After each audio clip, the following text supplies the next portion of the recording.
Assalamualaikum warahmatullahi wabarakatuh. Salam sejahtera untuk kita semua. Halo Sobat PSKD, kembali lagi bersama saya Regita Ciani Yasmin, peneliti dari Pusat Studi Kota dan Daerah. PSKD adalah lembaga riset yang berdiri sejak tahun 2005 dan berfokus pada isu-isu strategis pembangunan, mulai dari infrastruktur transportasi, tata ruang, lingkungan hidup, arsitektur, sampai pembangunan kewilayahan. Intinya, kami hadir untuk memberikan analisis berbasis data dan rekomendasi kebijakan yang bisa dipakai oleh pemerintah daerah maupun masyarakat. Lewat podcast ini, PSKD ingin menghadirkan obrolan yang santai tapi substansial soal kota, desa, dinamika pembangunan, dan peluang masa depan di wilayah Indonesia. Di episode kali ini, PSKD Podcast akan mengangkat tema Jalanin SUMS, Lampung, Antar Beban Odol dan Ketahanan Struktur Jalan. Saat ini saya sudah bersama narasumber kita, Pak Aditya Mahati Danar, PhD. Selamat pagi Pak Adit. Terima kasih sudah hadir. Boleh nih Pak menyapa Sobat PSKD terlebih dahulu. Ya, terima kasih Mbak Regita dan Sobat PSKD ya. Adit, terima kasih sudah meluangkan waktu dan bergabung di PSKD Podcast pada hari ini. Kondisi beberapa ruas jalan lintas Sumatera di Provinsi Lampung dalam beberapa waktu terakhir kembali menjadi sorotan publik. Kubang, retak buaya, gelombang, hingga tambal sulam cepat rusak menjadi keluhan pengguna jalan, terutama pada koridor distribusi logistik menuju Pelabuhan Bakahuni. Namun, dalam perspektif teknik sipil, kerusakan jalan tidak pernah berdiri sendiri. Ia selalu merupakan hasil interaksi antara desain perkerasaan, beban lalu lintas aktual, kondisi tanah dasar, sistem drainase, serta kebijakan pengadilan kendaraan angkutan barang. Jalanin SUM bukan sekadar jalan penghubung antar kota, ia adalah tulang punggung logistik Sumatera bagian selatan. Beban kendaraan berat dengan dimensi dan muatan berlebihan. Odol meningkatkan tekanan terhadap struktur perkerasan jauh di atas asumsi desain awal. Sebagian besar ruas Jalin SUM di Lampung ditangani oleh Balai Pelaksanaan Jalan Nasional Lampung di bawah koordinasi Kementerian Pekerjaan Umum dan Perumahan Rakyat. Secara teknis, jalan ini dirancang menggunakan pendekatan umur rencana dan beban lalu lintas kumulatif yaitu ESAL. Namun pertanyaannya nih Pak, menurut Bapak sendiri, apakah kondisi aktual di lapangan masih sesuai dengan asumsi tersebut? Kalau berbicara Jalin SUM, jalan lintas Sumatera ya, jadi sebagian besar ruas Jalin SUM itu kan menggunakan perkerasan beruntun dengan umur rencana itu paling sekitar 10 sampai 20 tahun. Nah, dalam perencanaannya, pendekatan yang digunakan itu desainnya berbasis kinerja terhadap beban lalu lintas kumulatif selama umur layanan. Nah, struktur jalan itu kan terdiri dari ada beberapa lapisan bekerja dalam satu sistem. Jadi lapisan aspal itu berfungsi menahan tegangan tarik akibat beban. Lapis fondasinya di bawahnya aspal itu mendistribusikan beban ke area yang lebih luas. Baru terakhir tanah dasar, itu fondasi utamanya di tanah dasar. Nah, ketebalan strukturnya itu ditentukan oleh dua faktor. Yang pertama tanah dasarnya yang biasanya dinyatakan dalam nilai CBR, sama yang kedua proyeksi lalu lintasnya. Jadi kata Mbak Regita tadi kan terhadap beban kendaraan odol, yaitu force-nya itu di ESAL-nya, equivalent single axle load. Jadi bebannya itu terpusat di satu kendaraan. Nah, yang menjadi tantangan itu pertama ketidakpastian dalam proyeksi.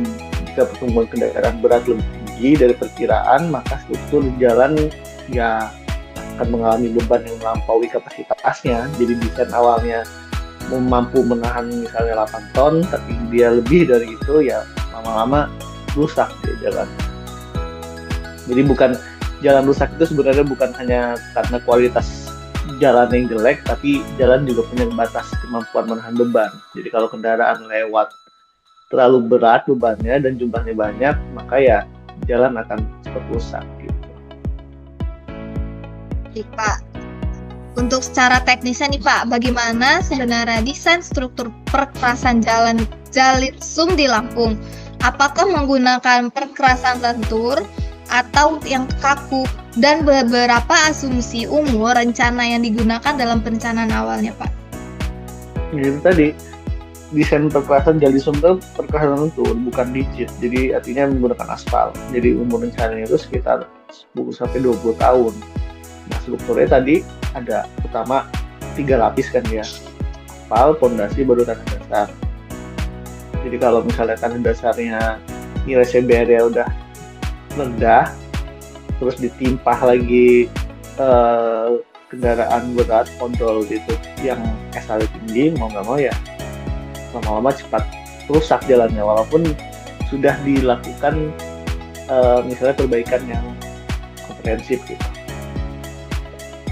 Baik Pak, namun kalau dalam teori perkerasan sendiri kan ada dikenalnya dengan konsep equivalent single axle load yang disebut itu ESAL. Seberapa besar dampak kendaraan odol terhadap kenaikan angka kumulatif beban yang harus ditanggung pada jalan, Pak? Dampaknya itu ya sangat signifikan, karena dalam rekayasa perkerasan itu kan berlaku prinsip Ford Power Law, artinya kerusakan jalan meningkat sebanding dengan pangkat di 4 kali dari beban sumbu. Jadi sebagai contoh, jika beban sumbu itu meningkat 2 kali lipat, kerusakan yang ditimbulkan di jalan itu bisa 16 kali lipat. Nah, kendaraan odol itu nggak hanya meningkatkan jumlah lalu lintas berat, tetapi juga meningkatkan tingkat kerusakan perkendaraan. Akibatnya akumulasi SL tadi meningkat jauh lebih cepat dari yang direncanakan.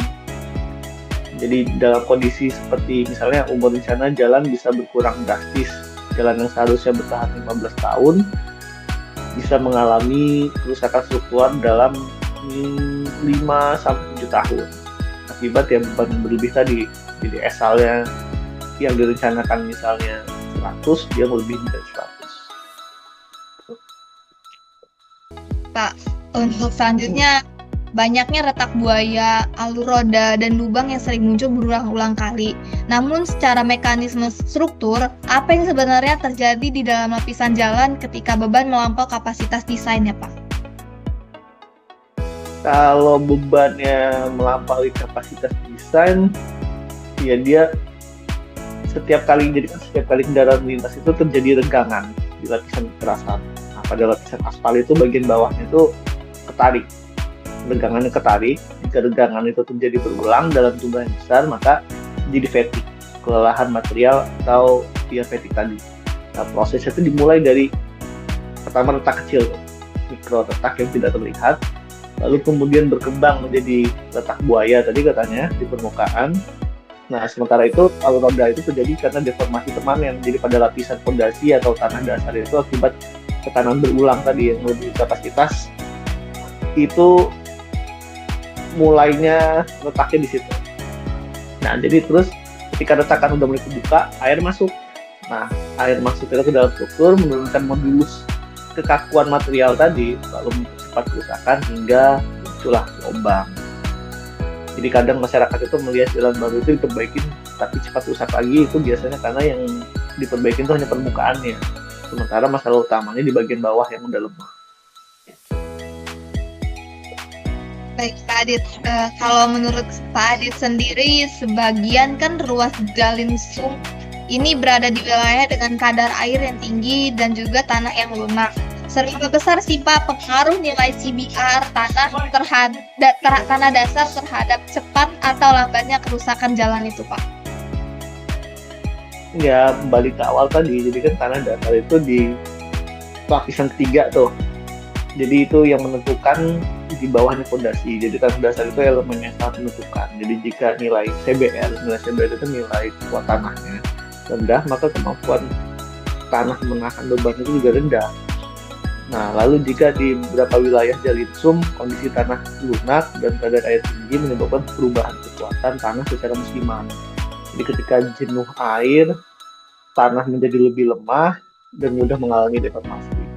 Nah, makanya jika tidak dilakukan stabilitas atau perkuatan, maka lapisan di atasnya itu penurunan diferensial. Jadi kalau misalnya tanahnya turun, ya atasnya juga bakal turun, yang akhirnya memicu retak dan deformasi pada permukaan jauh.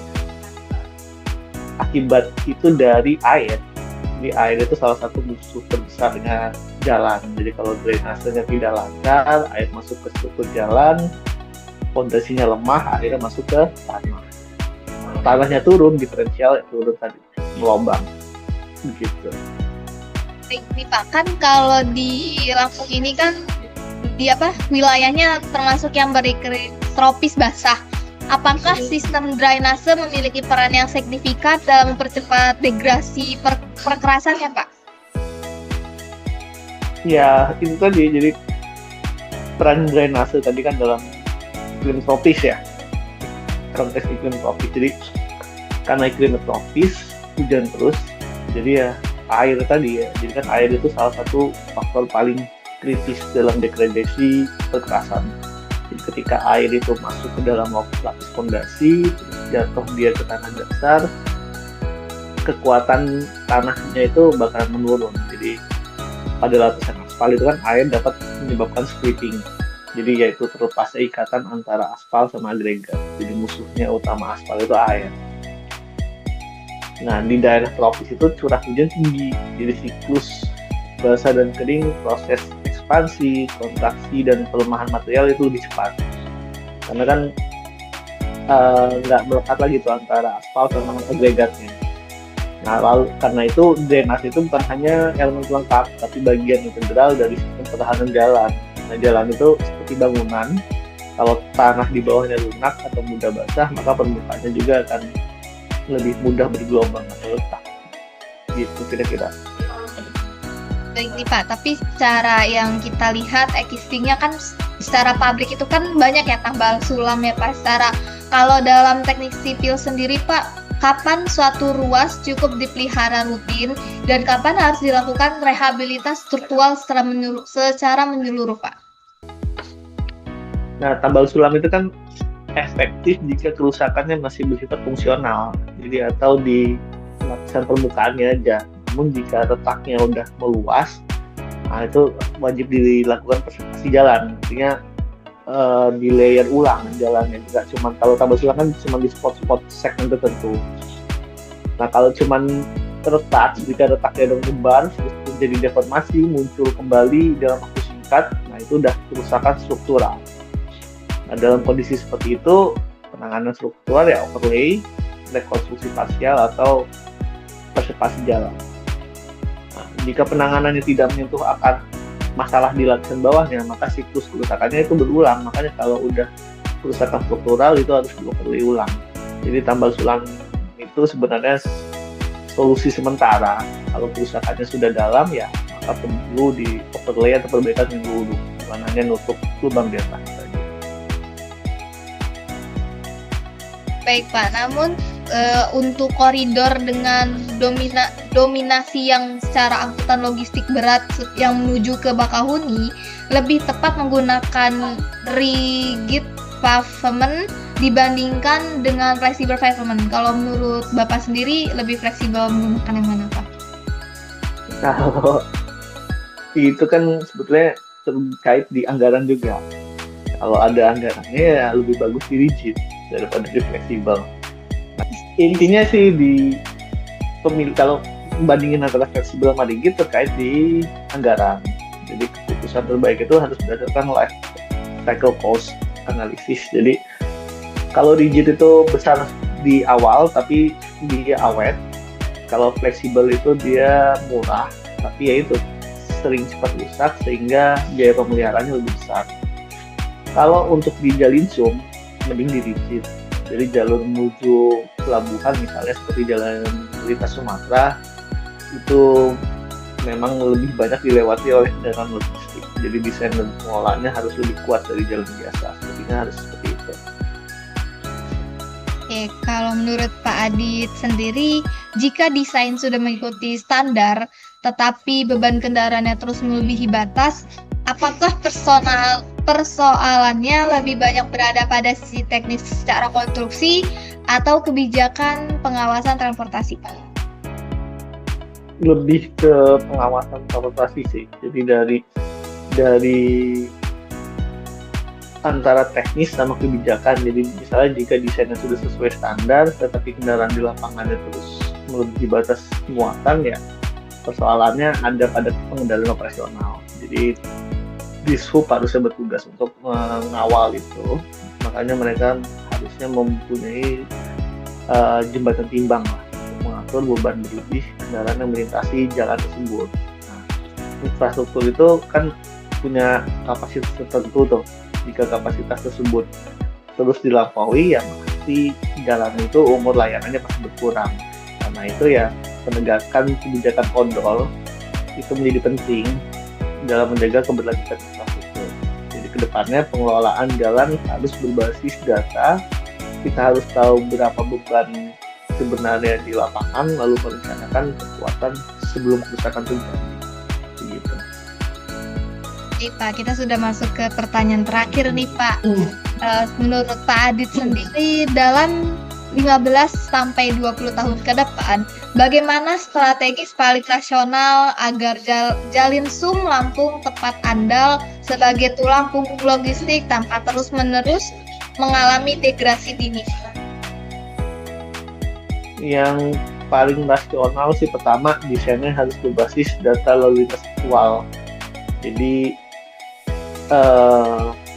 direncanakan yang lewat itu bakalan apa saja dengan berapa bebannya.